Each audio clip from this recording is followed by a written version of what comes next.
Hello les amis, j'espère que ça va, que vous allez bien. Je vous fais une petite vidéo ce soir afin de répondre à une question que vous me posez souvent lorsque vous faites vos rituels. Et c'est vrai elle est intéressante en fait. Bon, je le dis souvent à chaque fois que je fais un rituel, je le dis dans la vidéo comment faire, mais bon, il faut toujours se répéter. C'est pas grave, c'est pas grave. L'apprentissage est comme ça, c'est à base de répétition. Bref, alors, la question que vous posez souvent, c'est quand vous faites un rituel et que vous n'avez pas le nom, le prénom ou la date de naissance de la personne, comment comment je fais? Voilà. Alors, quand vous faites votre pétition, je ferai une vidéo sur la pétition si vous voulez, si vous voyez pas ce que c'est. En gros, c'est le petit parchemin, le petit papier sur lequel vous écrivez le but de vos rituels et sur lequel vous écrivez justement nom, prénom, à qui s'adresse le rituel, à qui il est envoyé. Donc, pour donc, si vous n'avez pas un nom, prénom, date de naissance, en fait, c'est tout simple. En fait, il faut être logique et simple quand vous faites des rituels et quand vous faites, ouais, vous faites des rituels. Même dans la vie, en fait. Simple, simple, simple. Eh bien, vous décrivez la personne. Alors évidemment, simplement.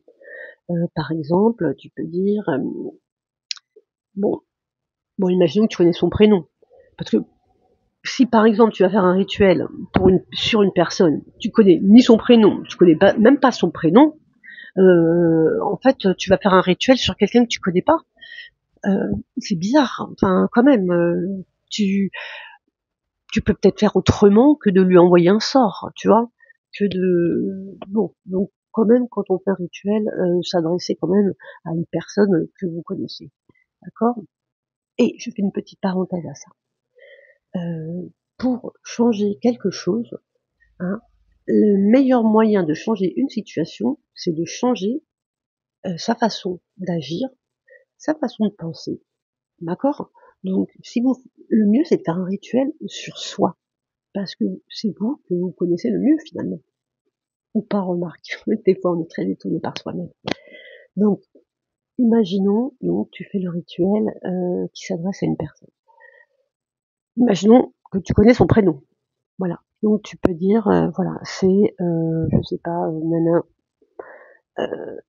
ma collègue de bureau, ma collègue de mon travail dans la société qui travaille avec moi dans la société là où tu travailles. Euh, alors tu peux donner son petit surnom, tu vois. Voilà, cette collègue qui s'appelle nana et qu'on nomme, bah tu donnes le nom de son surnom ou ce le gars avec qui je communique sur internet tous les soirs, tu vois, un truc comme ça. En fait, voilà, tout simple. Il faut penser que quand tu fais ta demande, on sache de qui tu parles, à qui elle s'adresse, à qui tu adresses le rituel, tu vois. Voilà, c'est tout. Évidemment, le mieux c'est d'avoir quelque chose de la personne. Voilà, cheveux, ongles, je sais pas moi, un stylo, quelque chose qu'elle a touché. Euh, Évidemment, c'est le mieux, sa date de naissance, nanana. Mais parfois, moi, par exemple, euh, quand par exemple je fais, moi, une photo. Ça, une photo, tu peux l'avoir en général. Tu vois, une photo avec ton portable, tu peux prendre n'importe quoi. Et en plus, ce qui est cool, c'est que quand tu prends une photo avec ton portable, c'est la photo de l'énergie du jour. Donc c'est vraiment comment la personne est actuellement. C'est pour ça aussi que quand moi je vous me demandez un travail rituel en privé, on est bien d'accord. Souvent, mais non, mais en fait c'est même pas souvent, c'est tout le temps, je vous demande une photo quelconque de vous, ce jour-là, quoi. Voilà. Parce que comme ça, elle est avec cette énergie, l'énergie du jour. Donc voilà. Donc on essaye d'être précis et d'avoir quelque chose de la personne. Voilà. Comme ça, on sait à qui on s'adresse. Voilà. Alors évidemment, c'est pas la peine de faire tout un courrier sur la personne. Hein. Il faut que ce soit court, hein, par la pétition. Eh bien, j'espère que j'ai répondu à la question. Merci de l'avoir posée, c'est très sympa. J'ai vu qu'il y en avait d'autres, donc je répondrai également aux autres, parce que c'est vachement intéressant, même quand vous posez des questions qui paraissent bêtes. Bêtes, non, c'est jamais bête une question. Ce qui est bête, c'est de rester sans réponse finalement. Voilà, c'est cool. En fait, c'est cool d'apporter une réponse. C'est cool d'apporter une réponse. Voilà. Et puis surtout, vous voyez, ces petits détails comme ça, ils sont importants.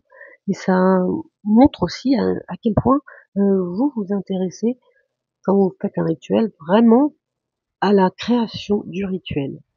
Vous voyez, vous reproduisez pas quelque chose bêtement sans y mettre un peu de vous, beaucoup de votre énergie. Car c'est ça qui fait avancer le rituel. Vous avez compris? Eh bien, je l'espère. Bon, je vous fais des gros bisous, on garde la pêche et on se revoit très vite. Et n'hésitez pas à poser des questions si vous en avez dans la description en bas, enfin tu sais, dans l'espace commentaire. Voilà, je vous fais des gros bisous, je l'ai déjà dit, on garde la pêche et puis à bientôt la MIF, la famille.